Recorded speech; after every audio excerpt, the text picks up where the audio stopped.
전도서는 모든 것이 헛되다는 것을 전제하고 시작합니다. 허물을 배경으로 여러 가지 주제들을 계속해서 반복합니다. 반복하면서 점진적으로 확장시킵니다. 반복되는 주제, 그 중에 하나는 일상의 행복입니다. 우리가 삶을 살아가면서 누릴 수 있는 낙이 있다는 것입니다. 이 일상의 행복, 이것은 크게 세 가지로 나눌 수 있는데요. 먹는 것, 마시는 것, 그리고 부부 생활의 즐거움입니다. 우리가 허무한 세상을 살면서 이렇게 누리는 즐거움들이 있는데 이 즐거움들 또한 우리가 한없이 추구할 수 있는 것은 아니라고 성경은 말합니다. 하나님께서 그 한계를 정해놓으셨기 때문입니다. 어느 누구도 그 한계를 넘을 수 없고 더 이상의 욕심은 채워지지 않음을 성경은 강조합니다. 예를 한번 들어볼까요? 제가 점심에 초밥이 먹고 싶어서 비행기를 타고 일본으로 건너갔습니다. 초밥을 잘한다는 집으로 가서 맛있게 먹고 돌아왔습니다.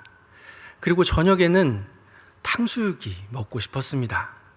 그래서 중국집을 가는 것이 아니라 중국으로 건너가서 탕수육 장이 있다는 그 집으로 가서 맛있게 식사를 하고 집으로 돌아왔습니다. 럭셔리하지 않습니까? 그런데 이렇게 비싼 음식들을 먹으면 우리는 더 맛있고 더 행복한 삶을 사는 것일까요? 제가 초등학교 2학년 때 3일 금식을 한 적이 있습니다. 금식이 끝나자 저희 어머니가 초코파이 하나 하고 야쿠르트 하나를 주셨어요. 꼭꼭 씹어 먹으면 괜찮을 거다, 그렇게 말씀하셨죠. 그래서 저는 정말로 한 입을 베어 물고 꼭꼭 씹었습니다. 그리고 야구르트 한 모금을 마셨습니다. 이 맛을 제가 표현할 수 있을지 모르겠습니다. 수십만 원짜리 스테이크를 먹는다고 해서 이 맛을 다시 경험할 수 있을까요? 저는 그 어린 나이에 어쩌면 하나님께서 정해놓으신 그 맛의 한계를 경험했던 것이 아닌가, 그런 생각이 듭니다. 우리는 수십만 원, 수백만 원짜리 한 끼 식사를 하면 더 맛있고 더 행복을 느낀다고 생각하지만 그렇지 않습니다.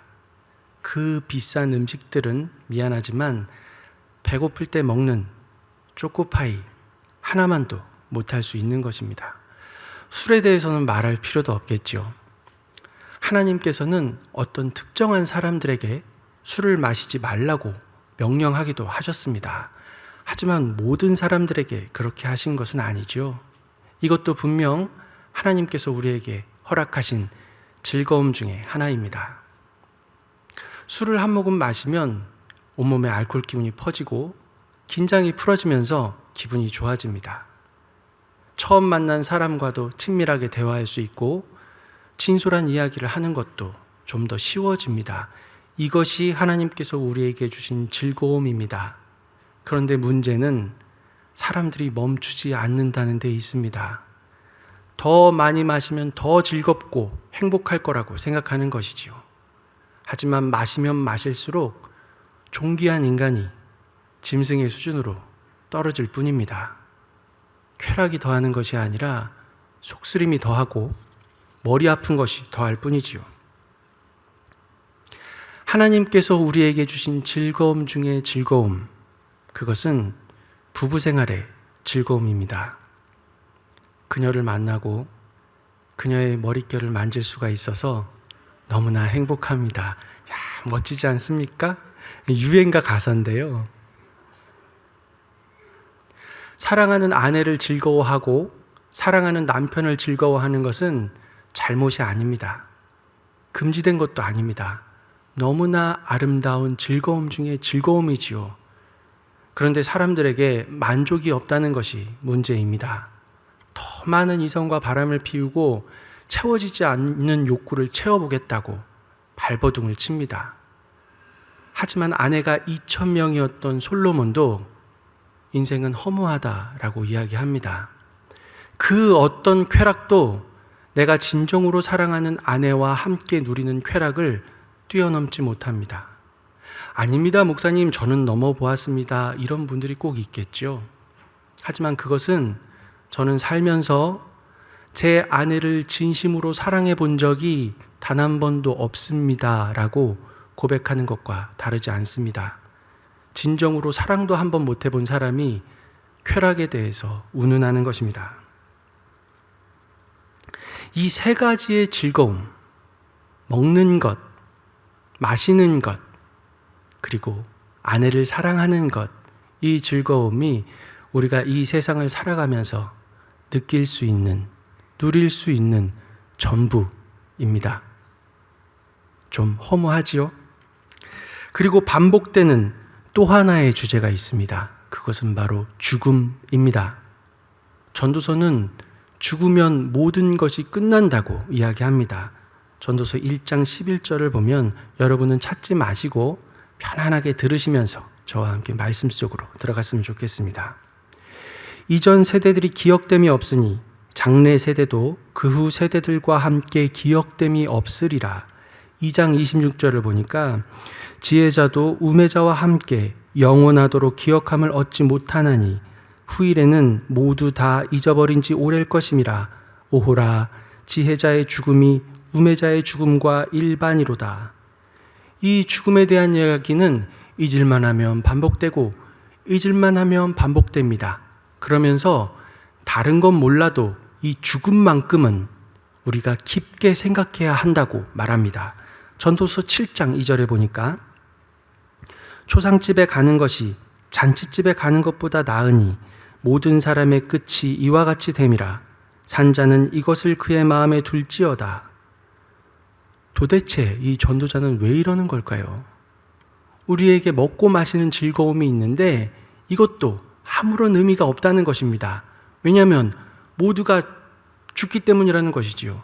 그런데 죽으면 모두가 끝나버린다면 도대체 이 죽음 자체는 왜 이렇게 중요하다고 강조하는 것입니까? 전도자는 하나님의 때에 대하여 이야기하고 싶어 하는 것입니다. 이 때라는 단어는 오늘 본문에서는 시기라는 단어로 표현되고 있는데요. 오늘 본문을 보기 전에 먼저 전도서 3장 1절에서 4절을 한번 보겠습니다. 범사에 기한이 있고 천하만사가 다 때가 있나니 날 때가 있고 죽을 때가 있으며 심을 때가 있고 심은 것을 뽑을 때가 있으며 죽일 때가 있고 치료할 때가 있으며 헐 때가 있고 세울 때가 있으며 울 때가 있고 웃을 때가 있으며 슬퍼할 때가 있고 춤출 때가 있으며 하나님의 때가 있다는 것입니다. 하나님이 정하셔서 우리의 날 때가 있었던 것처럼 하나님께서 정하신 우리의 죽을 때가 있다는 것입니다. 이 당연한 이야기를 하는 이유는 3장 11절에 나옵니다.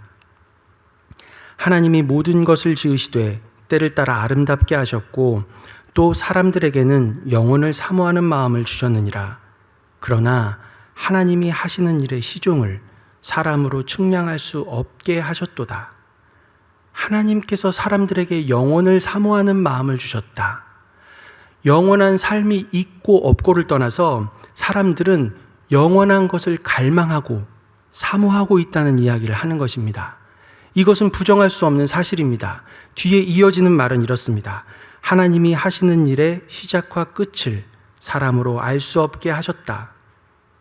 전도자의 말을 정리하면 우리는 영원한 것을 사모하고 있는데 하나님께서 우리에게 영원한 삶을 허락하실지 그렇게 하지 않으실지는 어느 누구도 모른다는 이야기를 하고 있는 것입니다.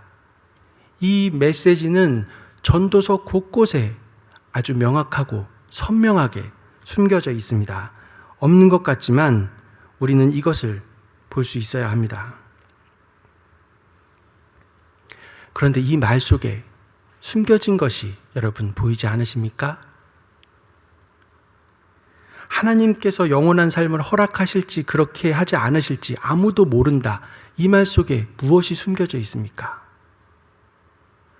하나님께서 마음만 먹으면 우리는 영원한 삶을 누릴 수도 있다.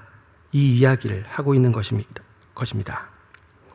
이 전도서를 듣고 있는 1차 독자들, 보고 있는 1차 독자들은 영원한 삶을 약속받았다고 확신하는 사람들이 아니었습니다. 그들은 어떤 구원자가 올 것이다, 메시아가 올 것이라는 어렴풋한 지식만을 가지고 있었습니다. 이때는 인간의 유한성으로 한계를 느끼는 때이고 인생의 허무함을 느끼는 때입니다. 하지만 하나님께서 그렇지 않은 때, 인생들에게 영원한 것을 허락하실 때를 정해놓으셨다면 이야기는 완전히 달라집니다. 전도서 3장 14절을 보시면 하나님께서 행하시는 모든 것은 영원히 있을 것이라 그 위에 더할 수도 없고 그것에서 덜할 수도 없나니 하나님이 이같이 행하심은 사람들이 그의 앞에서 경외하게 하려 하심인 줄을 내가 알았도다. 전도자는 인간에게 영원한 삶이 있다고 말하지는 않지만 하나님께서 영원하시다, 하나님께서 하시는 모든 일들은 영원히 있다는 이 진리를 자신 있게 선포합니다. 영원한 하나님께서 우리에게 영혼을 선물로 주실지 어떨지는 모르겠지만 그것을 주실 수 있는 분이고, 우리로 하여금 하나님이 어떻게 하실지 알지 못하게 하신 것과 우리가 하나님이 하시는 일에 조금도 관여할 수 없게 하신 것은 우리가 하나님을 경외해야 하기 때문이라는 것입니다. 자, 우리가 전능하신 하나님 앞에 서 있습니다. 그분의 결정에 따라 우리는 멸망할 수도 있고 영원한 삶을 누릴 수도 있습니다. 우리의 어떠함은 관심거리도 되지 못합니다. 우리는 과연 하나님의 그 크심과 우리 자신의 무가치함을 알고 깨닫고 그분 앞에 서 있는 것입니까? 우리는 하나님 앞에서 어떠해야 합니까? 오늘 본문 9장 11절을 한번 보겠습니다. 내가 다시 해 아래에서 보니 빠른 경주자들이라고 선착하는 것이 아니며 용사들이라고 전쟁에 승리하는 것도 아니며 지혜자들이라고 음식물을 얻는 것도 아니며 명철자들이라고 재물을 얻는 것도 아니며 지식인들이라고 은총을 입는 것이 아니니 이는 시기와 기회는 그들 모두에게 임함이니라. 빠른 경주자가 선착하지 못한다. 토끼와 거북이 이야기를 하는 것인가요? 토끼가 낮잠을 자고 게으름을 부려서 거북이에게 졌다. 여러분, 지금 이 본문은 이런 말이 아닙니다. 토끼가 결코 낮잠 자지 않고 게으름 부리지 않고 다리가 빠지도록 달려도 질 수 있다는 이야기를 하고 있는 것입니다. 인생이라는 것이 그렇습니다. 우리 뜻대로 되지 않습니다. 아무리 훈련을 많이 받은 용맹한 장수라고 해도 전쟁에서 질 수 있습니다. 지혜자라고 해도 배를 굽는 사람들이 있습니다. 명철해도 가난한 사람들이 있지요. 지식이 많다고 해서 사랑을 받은 것입니까? 아닙니다. 오히려 미움을 받고 따돌림을 당하기도 합니다. 하지만 이런 말들이 우리 남서울의 성도님들에게는 별로 설득력이 없을 것 같습니다. 왜냐하면 여기 계신 여러분들은 정말로 능력이 탁월하고 먼저 도착했고 승리했고 재물을 얻었고 은총을 입은 분들이기 때문입니다. 그런데 오늘 본문은 우리가 생각하는 그 모든 것들이 진실이 아닐 수도 있다, 이렇게 이야기하고 있는 것입니다. 이 당시에는 복음이 존재하지 않았지만, 주어지지 않았지만 지금 우리에게는 복음이 주어졌습니다. 이 복음을 가지고 본문을 해석하면 이렇게 됩니다. 당신이 아무리 빨리 달려도 예수 그리스도를 향해 달리지 않으면 결코 도착할 수 없습니다. 엉뚱한 곳으로 갈 뿐. 당신이 아무리 용맹하고 하는 전투마다 승리한다고 해도 예수 그리스도와 함께 싸우는 것이 아니라면 전쟁에서 진 것입니다. 왜냐하면 예수 그리스도는 이미 승리하셨기 때문에 편을 잘못 먹은 것입니다. 지혜가 많으면 음식물을 얻는다고요? 진정한 음식은 예수 그리스도의 살과 피인데, 명철함은 재물을 얻는다고요? 부자가 되면 천국에 들어가는 것이 너무나도 힘든데, 낙타가 바늘구멍 들어가는 것보다 힘들다는데, 우리의 마음이 높아지는 것을 막을 수가 없는데 오히려 미련한 사람이 재물을 얻는 것은 아닙니까? 지식이 많으면 은총을 받았다고요? 그렇지 않습니다. 나 자신이 아무것도 아니라는 것을 알아야 은총을 받은 것입니다. 내 옆에 있는 이웃보다, 다른 사람들보다, 하물며 믿지 않는 이방인들보다, 가난한 사람들보다 내가 조금도 나을 것이 없다는 것을 우리는 분명히 알아야 합니다. 예수 그리스도의 사랑을 우리는 경험했지 않습니까? 그 십자가의 사랑을 알고 있지 않습니까? 여러분은 하나님의 사랑과 은총을 받은 분들입니까?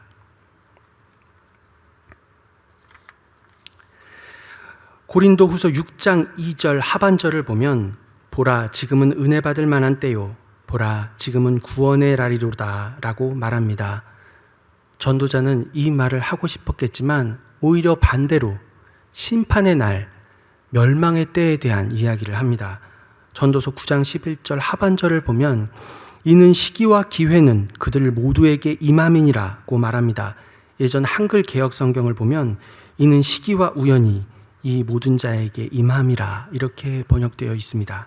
시기라고 번역된 단어 에트는 때, 정한 시간, 기회라는 의미를 가지고 있습니다. 또한 기회라고 번역된 단어 페가는 기회가 아니라 우연한 사건, 재앙이라는 의미입니다. 즉 모든 사람들에게는 정한 때가 있고 우연한 사건, 재앙이 임한다는 의미입니다. 정한 때 속에는 기회라는 긍정적인 의미가 있긴 하지만 12절에 의하면 정한 때, 시기는 멸망의 때를 이야기하는 것으로 보여집니다. 전도서 9장 12절을 보니까 분명히 사람은 자기의 시기, 이 시기가 바로 에트입니다. 자기의 시기도 알지 못하나니 물고기들이 재난의 그물에 걸리고 새들이 올무에 걸림같이 인생들도 재앙의 날이 그들에게 호련히 임하면 거기에 걸리느니라. 전도자는 왜 이렇게 부정적으로 이야기하는 것일까요? 그것을 곰곰이 생각해 보았는데 이 전도자의 말을 듣고 있는 사람들이 하나님을 믿지 않는 사람들은 아니었을까? 그것이 아니라면 적어도 하나님을 경외하지 않는 사람들이 아니었을까? 그런 생각이 들었습니다. 그 사람들의 사고방식대로 인생을 본다면 인생의 의미를 부여할 수 있는 것은 결코 존재할 수 없습니다. 죽음도 마찬가지입니다. 죽음은 재앙, 파멸, 심판, 그것 이상의 의미를 둘 수가 없습니다. 하지만 글을 쓰고 있는 필자는 그런 사고방식의 소유자가 아닙니다. 이 전도자는 시기와 기회라는 단어 속에 구원의 의미가 있음을 아주 잘 알고 있는 사람이었습니다. 본문 9장 7절을 보겠습니다. 너는 가서 기쁨으로 내 음식물을 먹고 즐거운 마음으로 내 포도주를 마실지어다. 이는 하나님이 네가 하는 일들을 벌써 기쁘게 받으셨음이니라. 이 말씀은 세상이 허무하니 먹고 마시면 그만이다. 먹고 죽은 귀신 때깔도 좋다. 이런 이야기를 하는 것이 아닙니다. 우리가 세상을 살면서 먹고 마시는 것이 하나님께서 허락하신 즐거움인데 우리가 그렇게 할 수 있는 것은 하나님께서 이미 벌써 우리가 하는 일들을 기쁘게 받으셨기 때문이라는 것입니다. 우리가 무슨 대단한 일을 해서가 아닙니다. 엄청난 일을 해서도 아닙니다. 하물며 우리가 의로운 일을 하거나 선한 일을 해서도 아닙니다. 전도서는 오히려 의로운 것도 지나치지 말라고 이야기합니다. 전도서 7장 16절에 보니까 지나치게 의인이 되지도 말며 지나치게 지혜자도 되지 말라. 어찌하여 스스로 패망하게 하겠느냐. 지나치게 의롭고 지나치게 지혜로우면 패망한다는 것입니다. 이것이 무슨 말입니까? 네가 의로운 것 같지, 네가 선한 것 같지, 그런데 정말로 선하려면 다른 사람들을 위해서, 다른 사람들을 사랑해서 네가 죽어야 돼. 괜찮겠어? 이 이야기를 하고 있는 것입니다. 굳이 그렇게까지는 하지 말라고 말하는 것입니다. 왜요? 우리 예수님께서 다 하셨기 때문입니다. 복음을 가지고 이 본문을 해석하면 이런 결론이 나오게 됩니다. 7장 17절도 한번 보겠습니다. 지나치게 악인이 되지도 말며 지나치게 우매한 자도 되지 말라. 어찌하여 기한 전에 죽으려고 하느냐. 그렇다고 지나치게 악하다면 명대로 못 산다는 이야기를 하고 있습니다. 22절도 한번 보겠습니다. 너도 가끔 사람을 저주하였다는 것을 네 마음도 알고 있느니라. 무슨 말입니까? 우리는 다 온전하지 못하니 다른 사람들의 허물도 좀 덮어주고 포용하고 그렇게 살자, 그런 말 아니겠습니까? 우리는 모두 죄인입니다. 우리는 온전하지 못합니다. 그런 우리를 하나님께서 이미 기쁘게 받으셨습니다. 그래서 우리가 즐겁게 먹고 마실 수 있는 것입니다. 본문 9장 8절을 보겠습니다. 내 의복을 항상 희게 하며 내 머리에 향기름을 그치지 아니하도록 할지니라. 이런 말씀 속에서 전도자가 우리에게 무슨 말을 하고 싶어 하는지 다 나타납니다. 사는 것이 허무하고 먹고 마시는 것이 전부인 세상이라면 못하러 의복을 희게 하고 머리에 향기름을 바릅니까? 우리의 있는 그대로의 모습을 하나님께서 받아주셨기 때문에, 그리고 지금 이 순간도 우리의 옆에서 우리를 바라보고 계시기 때문입니다. 9장 9절을 보겠습니다. 내 헛된 평생의 모든 날, 곧 하나님이 해 아래에서 내게 주신 모든 헛된 날에 내가 사랑하는 아내와 함께 즐겁게 살지어다. 그것이 네가 평생의 해 아래에서 수고하고 얻은 내 몫이니라. 우리가 하는 모든 헛된 일들, 아무 의미 없는 수고들을 하나님께서 받아주셨습니다. 우리의 그 헛되고 의미 없는 일들에 몫을 주신 것입니다. 그래서 우리가 사랑하는 아내와 사랑하는 자식들과 함께 행복하게 살 수 있는 것입니다. 그런데 본문 9장 10절을 보면 전도자는 또다시 절망적인 이야기를 합니다. 내 손이 이를 얻은 대로 힘을 다하여 할지어다. 네가 장차 들어갈 스올에는 일도 없고 계획도 없고 지식도 없고 지혜도 없음이니라. 무슨 일이든지 할 수만 있다면 최선을 다해서 하라고 하는데요. 그 이유가 네가 죽으면 더 이상 아무것도 못하기 때문이라는 것입니다. 아니, 죽으면 모든 것이 끝나버리는데 굳이 열심히 살 필요가 있습니까? 약간 모순된 말처럼 보입니다. 그런데 이 전도자의 본심은 9장에서는 드러나지 않지만 12장으로 가면 너무나 선명하게 우리에게 보여집니다. 전도서 12장 6절을 보면 은줄이 풀리고 금그릇이 깨지고 항아리가 샘 곁에서 깨지고 바퀴가 우물 위에서 깨지고, 금그릇이 깨지고 항아리가 깨진다는 것은 우리의 육체의 죽음을 표현하는 말입니다. 그 다음 절이 굉장히 중요한데요. 12장 7절을 보면 흙은 여전히 땅으로 돌아가고 영은 그것을 주신 하나님께로 돌아가기 전에 기억하라. 우리의 육체는 흙으로 돌아가지만 우리의 영은 하나님께로 간다는 것입니다. 그런데 이 우리의 영 할 때 영이 우리에게 굉장히 익숙한 단어입니다. 루아흐라는 단어인데요. 이 단어는 호흡, 생기, 생명, 영, 생각, 성령, 숨결, 바람, 이런 의미를 담고 있습니다.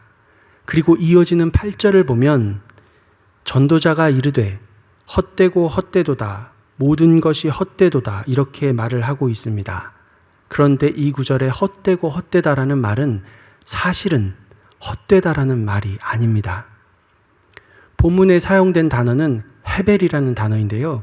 이 헤벨은 숨, 호흡, 숨결이라는 단어입니다. 물론 숨은 한번 뱉고 나면 사라지는 것이기 때문에 허무하다는 의미도 있지요. 하지만 있는 그대로 직역을 하면 이렇게 됩니다. 전도자가 이르되 숨이고 숨이다, 모든 것이 숨이다가 되는 것입니다. 그리고 이 히브리어는 숨이고 숨이다 이렇게 같은 단어를 연속해서 쓰면 최상급으로 해석이 가능합니다. 그렇게 해석을 하면 이렇게 됩니다. 전도자가 이르되 숨결들 중에 숨결이요 모든 것은 숨결이로다가 됩니다. 이 해석을 적용해서 전도서 12장 7절과 8절을 의역하면 이렇게 됩니다. 우리의 영 루아흐는 하나님의 숨결이라서 하나님께로 결국에는 돌아간다. 그런데 기억해라. 이 세상 모든 것은 하나님의 숨결이고 우리의 영은 하나님의 숨결들 중에 숨결이다. 무엇을 기억하라는 것입니까? 우리는 하나님의 숨결들 중에 숨결, 이 세상 그 무엇보다도 소중한 존재라는 이야기를 기억하라는 것입니다. 그런 우리는 이 세상을 어떻게 살아야 합니까? 전도서는 이 얘기를 하는 것입니다. 그래서 이런 결론으로 마무리됩니다. 12장 13절에서 14절을 보면 일의 결국을 다 들었으니 하나님을 경외하고 그의 명령들을 지킬지어다. 이것이 모든 사람의 본분이니라. 하나님은 모든 행위와 모든 은밀한 일을 선악간에 심판하시리라. 하나님 앞으로 가는 우리가 무엇을 하면서 살고 있는가? 무엇을 위해서 살고 있는가? 우리는 하나님의 숨결 중에 숨결입니다. 하나님께서 우리를 얼마나 소중하게 생각하시는지 이제는 모든 성도들이 다 알고 있습니다. 아들 하나님을 우리에게 주실 만큼 하나님은 우리를 귀하게 여기고 계십니다. 한 번 뇌시면 없어지는 숨과 같은 존재인 우리를 하나님께서는 이토록 귀하게, 소중하게 여기고 계신 것입니다. 사랑하는 남서울의 성도 여러분, 전도서는 인생이 허무하다 이런 이야기를 하는 것이 아닙니다. 인생을 의롭게, 선하게 살아라 이런 이야기를 하는 차원의 책도 아닙니다. 이 세상 모든 것이 다 헛되고 의미가 없는데 하나님의 사랑은 헛되지 않다라는 이야기를 하고 있는 것입니다. 우리는 내가 얼마나 의로운가, 얼마나 선한가, 얼마나 성실한가, 얼마나 많은 것을 이루었는가 이런 생각을 할 시간이 있다면 차라리 우리는 얼마나 많은 사랑을 받고 있는가, 나는 얼마나 많은 은총을 받은 사람인가 이것을 생각해야 합니다. 사랑, 우리는 요즘 사랑에 대해서 많은 묵상을 했죠. 사희와 오자양 충원절이라 여러분 다 알고 계시죠? 사랑, 희락, 화평, 오래 참음, 자비, 양선, 충성, 온유, 절제. 그런데 이 성령의 열매에 초점을 맞추고 묵상을 하다 보니까 절망감만 더해지는 것 같다는 느낌이 들었습니다. 저의 연약함만 선명하게 드러나는 것 같고, 그래서 어떻게 하면 사랑할 수 있을까 발버둥 치면서 기도하면서 하나님께 여쭈어 보았는데요, 이런 생각이 문득 들었습니다. 내가 아무것도 아니라는 것을 아는 것, 내가 내 옆에 동료들보다, 이웃들보다, 가난한 사람들보다, 하물며 믿지 않는 이방인들보다 조금도 나을 것이 없다는 것을 분명하게 알고 행동하는 것, 그 행동이 바로 사랑의 시작이 아닐까. 내가 이렇게 사람들을 사랑합니다, 내가 이렇게 하나님을 잘 섬기고 있습니다 라고 한다면 이미 그것은 가짜가 아닐까. 생각이 여기에 미치자, 이것이 성령님의 도우심인가 보다. 내 눈을 열고 나 자신의 비참함을 더욱 선명하게 볼 수 있도록 해주시는 것이, 이것이 하나님의 도우심인가 보다라는 깨달음과 함께 저도 어쩌면 사랑을 할 수 있겠다 하는 그런 희망이 생겼습니다. 우리의 헛된 평생의 모든 날, 저는 우리 모두가 하나님을 마음껏 즐거워하고 마음껏 누리며 살았으면 좋겠습니다. 왜냐하면 하나님께서 이미 우리의 모든 삶을 기쁘게 받으셨기 때문입니다. 예수 그리스도 때문입니다.